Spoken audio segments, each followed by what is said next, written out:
Welcome to the new podcast, In the Garden with Susan. I'm your host, Susan Ladner. I will aim to bring you top quality information on how to save open pollinated seeds, grow a garden, and preserve what you grow. Every Wednesday, I'll be sharing practical tips and techniques to help you on your journey to food security. Join me as I preserve the abundance of produce that my garden provides. Learn new ways of putting food away for the winter and some old ways that are from another century. You can find this podcast on Shopify and at my website. Come on, let's go wander down to the garden and awaken the dreams, history, and love that is held inside every seed. Hello, everyone, and welcome to another edition of In the Garden with Susan. And today we're going to talk about something that I have been talking a lot about for the last couple weeks for sure. I dug some of my plants up a little too early, and I'm glad I did now because I saw Jerusalem Artichokes, which is the big topic of today's podcast, that they grow really at the end of the season. They start sizing up after the plant has flowered. Maybe sort of, when the plant has started flowering and you let it flower for a bit, that's when the tubers just, they take off. They get a lot bigger. I am so surprised. I wish I'd even taken pictures. I didn't think to do that, of some of the plants that when I first dug them up the very first time compared to what the tubers that I'm digging up now look like. Some of them have tripled in size. Like, it's incredible. And so I really feel that, and I say this all the time, I think Jerusalem artichokes are going to be very important for our future. They are so important as a food crop, mostly because anyone can put them in their garden. You can put them in your flower bed.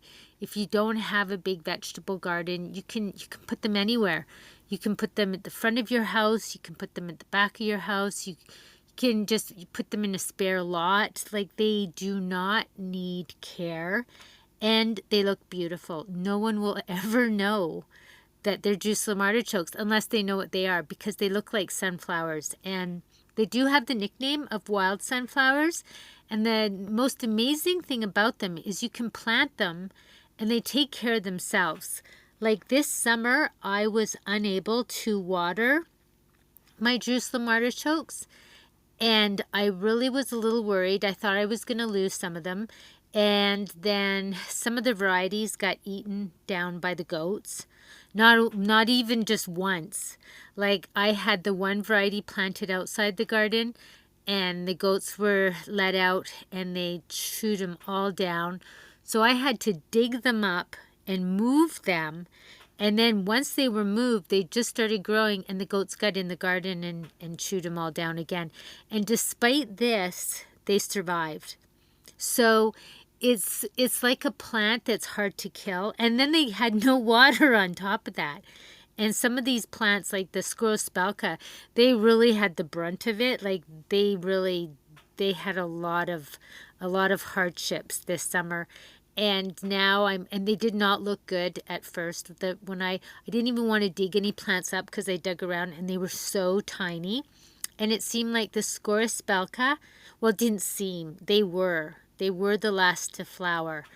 And now I've pulled up some tubers that are as big as my palm. So, I mean, consider that implication, like going forward for food security. You have a plant that can go through a lot of stress. Maybe a lot of crazy things will happen to it, and that is going to pump out food. And not only food, like a superfood.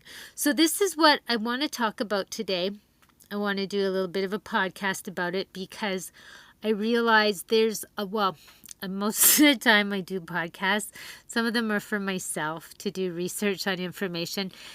And I have these Jerusalem artichokes, and I love them. My favorite way right now is smashed, and you boil them and boil, and then drain them, and then put them in a frying pan. I put them in with coconut oil, and then smash them with, I use like a coffee cup or something, and fry them and just add some spices to them. Oh, just delicious. Like, I really love them like that. I've made them with fries. I love them roasted. I do like them raw. Like, that's just the easiest way. I usually like to take the skin off. But this last time when I made them smashed, I left the skin on, and I really liked it. So, I'm just seeing my computer. Oh no, I think I'm okay. I am plugged in. I'm hoping that, okay, it's charging. Sorry, excuse me about that. So, I like to, when I eat them raw, I like to take the peel off, and they're like a crunchy, they're so good with dips. Like, they're delicious in so many ways. And the thing that sparked my curiosity, I think it would be, is that I was on Facebook and I saw someone had a post about fermenting Jerusalem artichokes. I had no idea. Like, I have not fermented any yet. I've been so busy. I haven't even been able to make the green tomato ketchup. Like, it's just, there's orders coming in, and it's still, I'm cleaning seeds, and there's just seems to be so much to do every day that I haven't got around to any food preservation. So we're going to get into it, and we're going to look at a little bit about the history of Jerusalem artichokes, and then some recipes. And as always, this information, I'll throw it in a blog, and it'll be on my website if anyone wants to look up any of the recipes or find, because I won't say the recipes like, measurement by measurement. So Jerusalem artichokes have an interesting history, and I wanted to start in Russia. I'm not sure why. I know that every time you look and you see something, they always say that they're native to North America. And for some reason, it just doesn't resonate with me. There's no way that Jerusalem artichokes or sunchokes are native to North America. Not saying they're not native, but they do not come from North America as far as I'm concerned, because I have Russian heirloom, like I have 2 or 3 kinds. Well, I have 2 kinds of Russian. I have a Soviet Union heirloom. And those did not come from North America over to Europe to become an heirloom there. So they were there. So I'm sort of thinking that these might be worldwide. But I wanted to start in Russia. Mostly because when I first got into Jerusalem artichokes, my very first experience, I guess, with them, I didn't know a lot about them. And I knew Will Bonzo, who was in the Seed Savers Exchange. He had the world's largest collection of Jerusalem artichokes. And I think that I had tried a few that came into the co-op when I lived in Ontario. And I thought they were good. I was a raw vegan at the time, and I ate them raw, and I liked the crunchiness of them. And so I picked 3 varieties from Will's largest Jerusalem artichoke collection in the world. And the one variety I went for was a Russian, because I really like to collect Russian heirlooms. I believe there's an innate hardiness to heirlooms from Russia.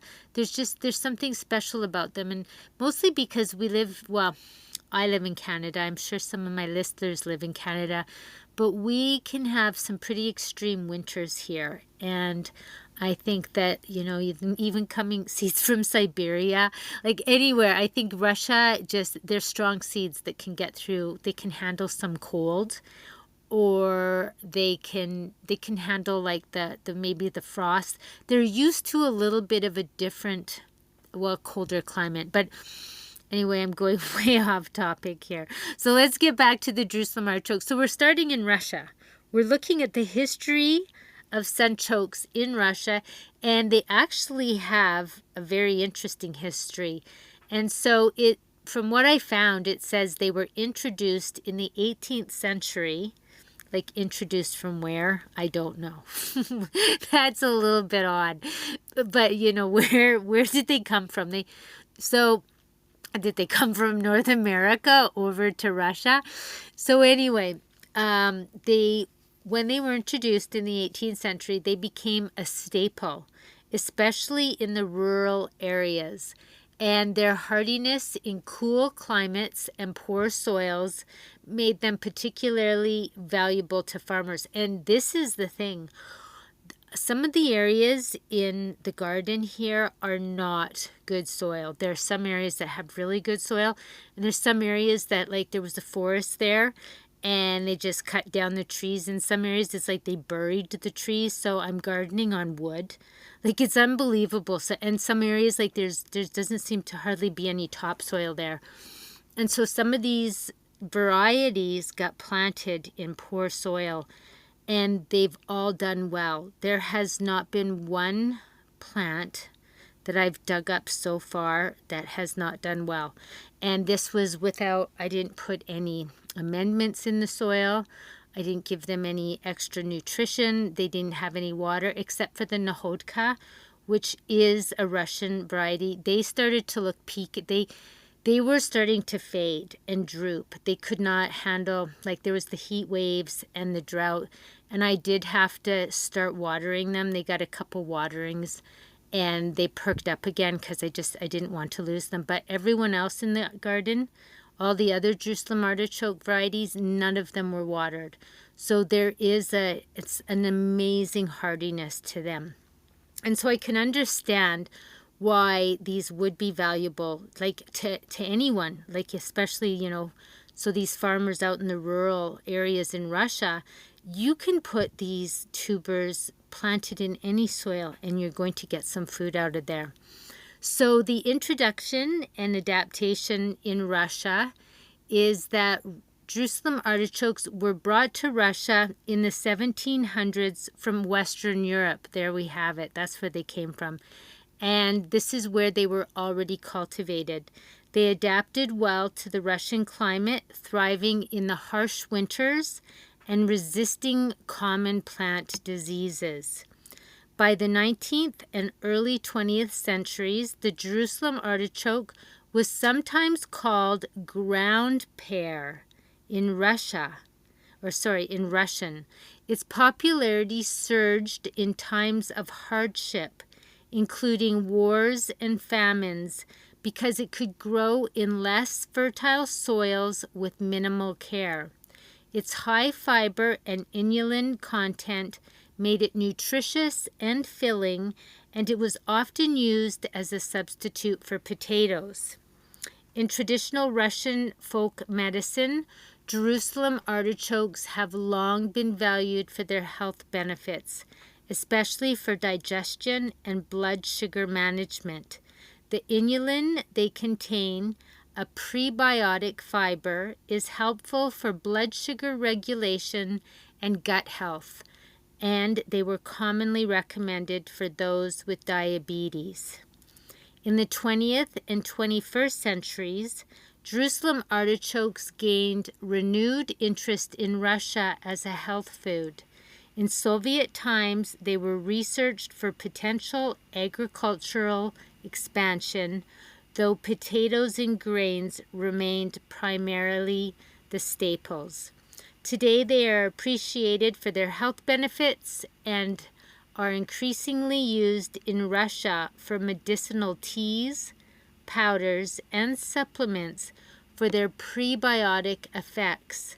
They've also found a place in modern Russian cuisine, appearing in salads, soups, and even fermented dishes.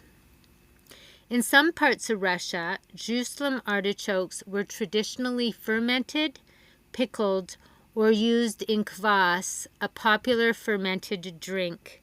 This fermentation helped develop their natural flavors and contributes to the prebiotic quality of traditional Russian food.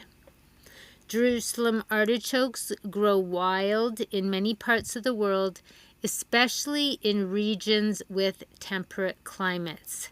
And this is sort of what I wanted to look at. Where Where are these tubers growing wild? Maybe this can give us a clue to sort of like where they've come from, because this is another thing with these plants. Like, you can put them in the ground and they'll be growing there. So this is sort of my thing that I want to look at. I don't think that they'll ever die. Once you put these tubers in, they'll just keep going.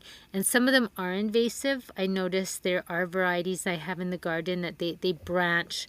They're branching way out. I don't even think I've got them all. And then there's some varieties that they keep themselves nice and tidy, and it's just a root ball, a mass of tubers, and they don't go any further than that. So here we're finding again, they're saying that they're native to Central North America and were cultivated by indigenous peoples for centuries before European contact.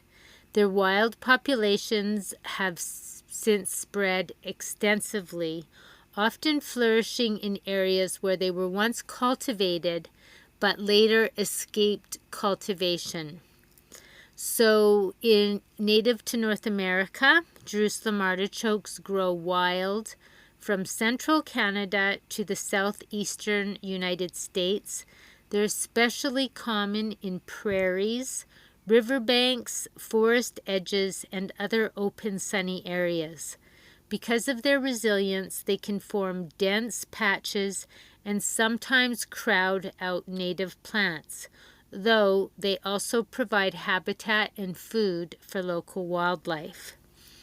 And Jerusalem artichokes were brought to Europe in the early 17th century, and they quickly naturalized, especially in countries with temperate climates like France, Italy, and Germany. They've since spread across much of Europe, growing in the wild along roadsides and fields and disturbed areas. So there we have it. There we go. That's kind of interesting. Something that I didn't think was true, maybe it is true. Maybe it is native to North America.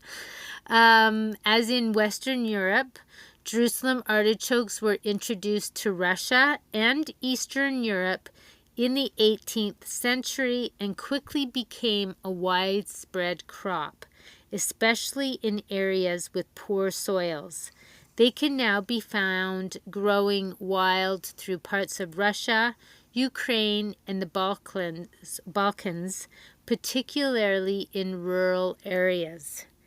And Jerusalem artichokes have spread to parts of Asia, including China and Japan, where they were introduced as a crop. Although they're not as widespread in the wild as in North America or Europe, they can be found growing wild in some areas, particularly in Japan. In Australia, they're often considered an invasive species due to their rapid growth and ability to outcompete native plants. And although Jerusalem artichokes are less commonly found in the wild in South America and Africa, they have been introduced in some areas for agriculture purposes and can sometimes be found growing wild in localized areas. So because of their hardiness, Jerusalem artichokes often grow wild in areas where they were once cultivated, surviving long after cultivation has ended. Their ability to thrive in diverse soil conditions and resist many diseases makes them resilient, while their high energy reserves in tubers helps them survive challenging conditions. Jerusalem artichokes are highly nutritious and can provide essential energy and nutrients, but while they could sustain someone in the short term, they lack certain nutrients essential for long-term survival. And so here's the breakdown of their nutritional profile and how they could fit into a survival diet. And I wanted to look at this. Well, actually, I was looking for, can someone survive on Jerusalem artichokes? And what exactly is in them. And so the nutritional profile of Jerusalem artichokes, the main carbohydrate in them is inulin. It is a type of fiber that does not spike blood sugar levels and supports gut health by feeding beneficial bacteria. However, humans can't fully digest inulin, which may limit the immediate energy available. They are high in dietary fiber and support digestive health. They can also help promote a feeling of fullness, which would be very beneficial in a survival situation. And for vitamins, they have vitamin C. It's good for immune health and skin. And Jerusalem artichokes contain a moderate level. There are B vitamins. They provide small amounts of several B vitamins, including thiamine, niacin, pyridoxine, vitamin B6. I probably didn't say that right. And these are essential for energy metabolism and nervous system health. There are minimal levels of vitamin A and E, which are crucial for eye, skin, and immune health. And so you'd have to source those from somewhere else. They are high in potassium, which is beneficial for muscle function and heart health. They contain some iron, which is helpful for oxygen transportation and energy production. And they have moderate levels of magnesium and phosphorus, which support bone health and cellular function. And for calcium and zinc, they have very low amounts. So it's difficult to meet the daily needs without other food sources of these two minerals. As for protein, Jerusalem artichokes have minimal protein, about 2 grams per 100 gram serving, which is essential for muscle maintenance, immune health, and enzyme production. And so a diet relying solely on Jerusalem artichokes would be protein deficient in the long run, and they are virtually fat-free. So they lack essential fatty acids, which is critical for brain health, hormone production, and cellular function. So in the short-term survival situation, Jerusalem artichokes could sustain a person thanks to their carbohydrates, fiber, and essential minerals, providing some energy and a feeling of fullness. However, for the long term, you will need to look elsewhere for protein, fat, the vitamin and mineral gaps. And you could start to have some digestive issues if you were only eating these all the time. Now I wanted to look at the history of the sunchokes in Canada. And they do have a unique history in Canada where they are both a native plant and a cultivated plant. Jerusalem artichokes are native to North America, including Canada, where they have long been a traditional food for Indigenous peoples. They grow naturally in the wild, particularly in southern Ontario and the prairie provinces. Indigenous communities valued Jerusalem artichokes for their edible tubers, which are rich in carbohydrates and other nutrients, and they were often roasted, boiled, or dried and stored as a food source throughout the winter. In addition to their dietary use, some Indigenous groups used Jerusalem artichokes for medicinal purposes, especially for digestive health. The tuber's high inulin content, a prebiotic fiber, made them beneficial for managing blood sugar and supporting gut health, a knowledge that Indigenous peoples understood through practical experience.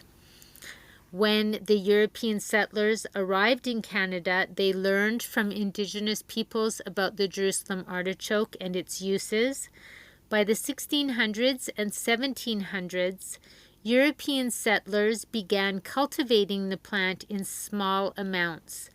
Unlike the potato, which became a staple crop, Jerusalem artichokes remained a secondary crop but were appreciated for their resilience to cold and poor soils. Jerusalem artichokes were particularly valuable in Canada during periods of food scarcity. Like the early pioneer days and later the Great Depression, they provided a reliable source of food even in harsh conditions where other crops struggled. In this way, they were often considered a famine food or survival crop. In recent decades, Jerusalem artichokes have seen a resurgence in interest in Canada, driven by health trends and the growing appreciation for native and heritage crops. Because they're low in starch and high in inulin, they've gained popularity among people with diabetes or those following low-carb diets. They're now also valued for their ecological benefits. They're drought tolerant, they can grow in poor soil, and they attract pollinators with their bright yellow flowers. Several farms across Canada now cultivate Jerusalem artichokes for both food markets and for use in healthcare products, where the inulin is extracted for use as a dietary fiber supplement. They're also sold fresh at farmers markets and in health food stores, where they're appreciated as a versatile ingredient in cooking and as a prebiotic food source. While they're not as widely consumed as potatoes, Jerusalem artichokes are increasingly featured in Canadian cuisine, especially in local and farm-to-table restaurants. They're often used in soups, roasted as a side dish, or incorporated into modern Indigenous cuisine. Their flavor, a nutty, slightly sweet taste, makes them a unique addition to Canadian recipes. In Canadian agriculture, Jerusalem artichokes are sometimes grown as a feed crop for livestock due to their hardy nature and nutritious tubers. Additionally, the plant's ability to thrive in Canada's diverse climate makes it valuable in crop rotation, helping to restore soil health and to support biodiversity. And so I want to look at fermenting them now, because this I am quite interested in.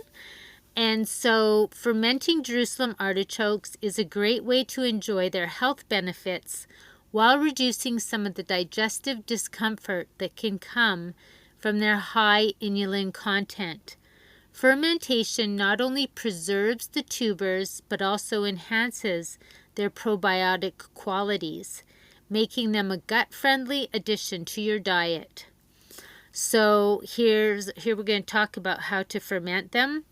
And we're going to start with why. Why should we ferment Jerusalem artichokes?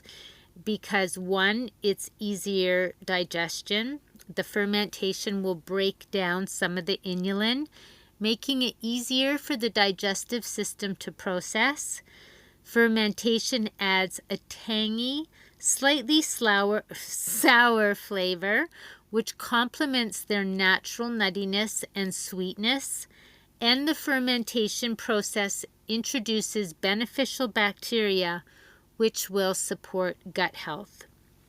And I have a basic recipe for fermented Jerusalem artichokes here, and you can look this up on my website if you want, www.gardenfairybotanicals.ca. And basically it's 1 pound of Jerusalem artichokes scrubbed clean. Peeling is optional. 1 tablespoon of sea salt or pickling salt, 4 cups of filtered water. You want it to be chlorine free, as the chlorine will inhibit fermentation. And you can put in some flavor additions if you want, optional: garlic cloves, fresh herbs, peppercorn, bay leaves, or chili flakes.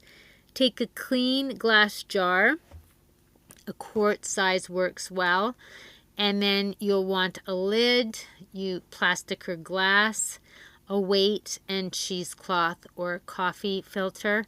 And so basically you're going to prepare your salt brine. You're going to prepare the Jerusalem artichokes by chopping them into bite-sized pieces or thin slices for faster fermentation and easier consumption. Peeling is optional, although the skin is edible, but can add some fiber. I've heard that by removing the skin, you remove some of the gas that could be produced from them. Then you're going to pack the jar with your Jerusalem artichokes and with your flavor addition. Pack them tightly so you don't have big air pockets. Put in your saltwater brine. Leave 1 inch of headspace at the top. Put your weight in or a small rock to keep the Jerusalem artichokes submerged. Cover it. If you're using an airlock, secure it on the jar. If not, just put a cheesecloth or coffee filter on top and secure it with a rubber band. And then you're going to let it sit in a cool, dark place for about 5 to 10 days. And the longer you let it go, the more tangy and sour it will become. And so you can start tasting it after 5 days. And once you find the flavor you like, move it to the fridge, which will slow down fermentation. And this will keep in the fridge for up to several months, as long as they remain submerged in the brine. And the flavor may continue to develop over time, but at a much slower rate. So that sounds interesting. I would like to try that. Some of the ways that you can use your ferment is add them to salads for a tangy, crunchy element. Serve them alongside meats and cheeses for a probiotic rich garnish. Also, you can incorporate them into grain bowls or wraps for an added level of flavor. And then that's interesting. On a side note, I've been eating wraps because I still have all these peppers. I had some amazing pepper varieties this year, and they've been keeping, so I've been doing some seeds, and I've had all these peppers. And so what I've been doing is, because I don't have time to preserve anything right now, and I already did a bunch of preserving with peppers, I've been just frying them up on the wood stove with some onions and garlic and making wraps out of them. Like just so many peppers I'm eating, but I can't complain because they're so delicious. So yeah, so anyway, I'm just thinking of wraps because I keep eating wraps. Like I just keep wrapping fried red peppers and stuff in my wraps. Okay, so back to it. Now, something else that this actually surprised me, that you can make drinks from Jerusalem artichokes. And it's not very common, but there is Jerusalem artichoke juice. I don't know how I feel about this. I guess I would have to try it. But freshly pressed Jerusalem artichoke juice can be made by juicing the raw tubers, often combined with other fruits and vegetables to balance the earthly, slightly sweet flavor. And this juice is high in inulin and can have a mildly sweet, nutty taste. Recipe idea is to blend the Jerusalem artichoke juice with apple, ginger, and lemon for a refreshing nutrient drink that will support digestion. And you want to be really cautious with your portion sizes, because if you take too much, it could be some digestive discomfort. There is a Jerusalem artichoke syrup, and it's a sweetener extracted from the tubers. It's particularly popular in Japan and parts of Europe, and it's used as a low glycemic alternative to sugar.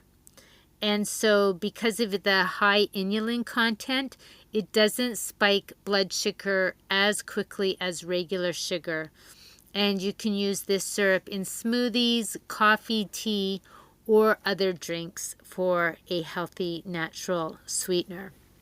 There's also a sunchoke kvass, and I hope I'm saying that right, kvass. It's a traditional Eastern European fermented drink that is typically made from rye bread, but Jerusalem artichokes can also be used as a base. Sunchoke kvass uses fermented Jerusalem artichokes to create a mildly tangy, probiotic-rich drink. And the basic recipe is you chop Jerusalem artichokes into small pieces, place them in a jar with salt and water, and allow the mixture to ferment at room temperature for a few days.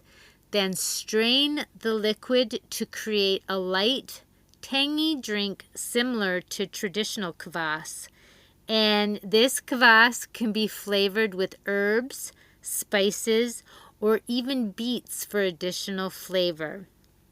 There is also, well, in some parts of Europe, particularly in France and Germany, Jerusalem artichokes are distilled to create spirits, and sometimes this is called sunchoke vodka, or I don't even want to try the other name because I'm going to get it so off there. But this alcohol beverage, it has a unique earthy taste, and it's often produced in small batches by craft distillers. There is an inulin-rich tea, and this isn't really exactly a drink made from Jerusalem artichokes, but inulin can be extracted from the sunchokes and used as a powdered supplement that's stirred into teas or other beverages, and the inulin adds a mild sweetness and helps to improve digestion by acting as a prebiotic. And each of these drinks offers a unique way to enjoy the benefits of Jerusalem artichokes. And this just reminded me, I had a man, he came to pick the Jerusalem artichokes up here one day, and he told me that if you have I wish I could remember exactly how he said it, but basically if you have some intestinal problems and you have some digestive problems, by eating the sunchoke, it clears them up, which is incredible. So you could have some, big digestive things going on down there, and by eating the Jerusalem artichokes, it actually will heal your intestines. And I wish I could remember now exactly what he said, but anyway, I may be getting that wrong. And if you are listening to me, if you're hearing this, I believe your name was Michael, maybe you could leave a comment, and because it was very interesting how powerful these are. And then I told another man that came to pick up Jerusalem artichokes the story, and he said he doesn't have any of those problems. So, okay. I wanted to know now, are there any desserts made with Jerusalem artichokes? And there are. So because they have a natural sweetness and a nutty flavor. So there is a Jerusalem artichoke cake. I think you have to look that up, but basically you can grate the Jerusalem artichokes and add them into spiced cake batter. Who knows about that? Jerusalem artichoke and apple crisps. I'm not too sure how I feel about that either, but you just add some Jerusalem artichokes in there with your apples. There is a Jerusalem artichoke pudding, and the creamy texture of cooked Jerusalem artichokes works well in puddings and custards, especially when pureed. There are candied Jerusalem artichokes, and these are similar to candied ginger or sweet potato, and they make for a sweet, chewy treat. And you'll slice the Jerusalem artichokes into thin rounds, simmer in a simple syrup until they become translucent, and then let them dry. and roll the pieces in sugar for a slightly crunchy sweet snack. That sounds interesting. There's Jerusalem artichoke ice cream. I don't know. I just don't know about this. But the Jerusalem artichokes lend a subtle sweetness and creamy texture to ice cream bases, especially when roasted first to bring out their caramel-like notes. There are Jerusalem artichoke muffins.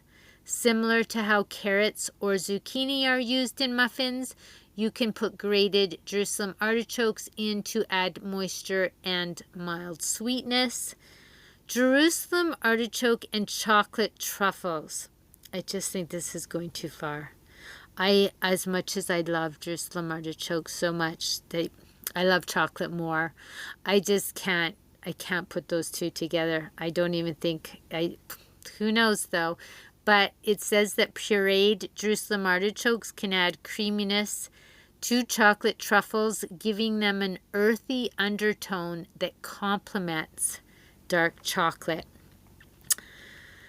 Some tips for using Jerusalem artichokes in desserts. You want to roast them first, because roasting the sunchokes before adding them to desserts enhances their natural sweetness and removes some of the earthy flavor. Jerusalem artichokes can be pureed for smooth desserts like puddings or ice cream, or it's grated for baked goods. And the flavors, they go well with warm spices like cinnamon, nutmeg, ginger, honey, caramel, apples, and nuts.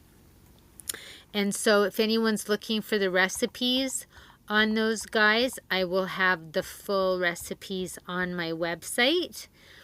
I wanted to look at some other recipes, and I found a Jerusalem artichoke and lentil burger recipe, and that sounds very interesting.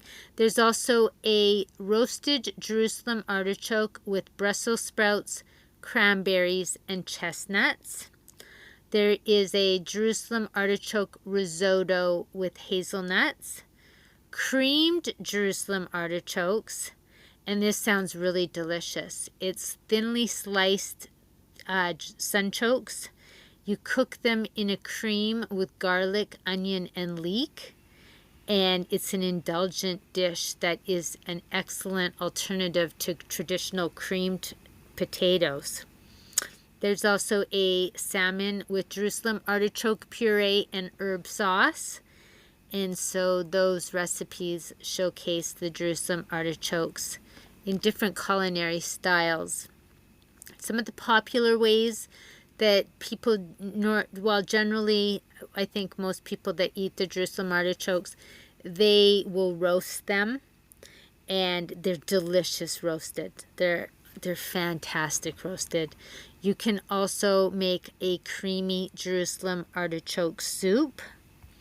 You can make Jerusalem artichoke gratin, sautéed Jerusalem artichokes with garlic and lemon, Jerusalem artichoke mash. Okay, and so, I don't have the smash recipe in there, but it's pretty basic. It's like frying them up. They're delicious fried. They're delicious like French fries. Like you can, the one, I believe it's on my website, there is a recipe for, I believe it's Jerusalem artichokes and butternut squash fries. Oh, it's so good. So now I wanted to talk about preserving them, or like for pickling. I like to can. I like putting things away in jars. And I found a recipe for bread and butter pickled sunchokes. And so basically you're using the sunchokes in place of the cucumbers. That sounds delicious. However, this isn't really canned. This is putting it in the fridge, and then you have it to eat in 2 weeks. This recipe, but maybe there's some recipes that you can preserve it for longer. I don't know why this can't be, but who knows. There is a Jerusalem artichoke relish, where again the Jerusalem artichokes are being used as a replacement for the cucumbers.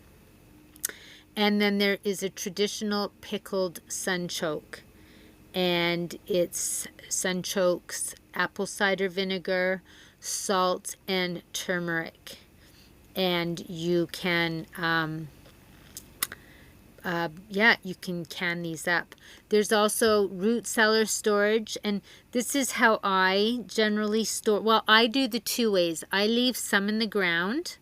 Generally, it always makes, well, it makes me nervous, even though I know that they just naturalize and they'll grow out there. I will dig up a few plants and I will put them in a storage bin. Last year, I just had so little time. I threw them in a bin with soil. They were just in soil, and out on the porch area, I have another wood stove. So I dragged them in and put them at the very, very back of my place where it gets really cool and it stays cool.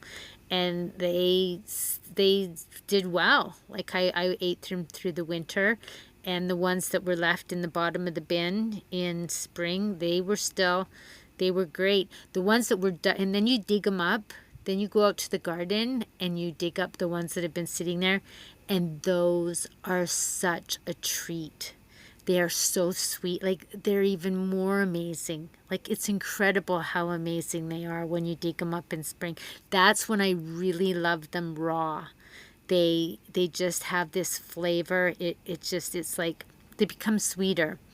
You can also, this is something interesting, you can make a sunchoke flour, and you just dehydrate the sunchokes and then grind the dried pieces into a fine powder.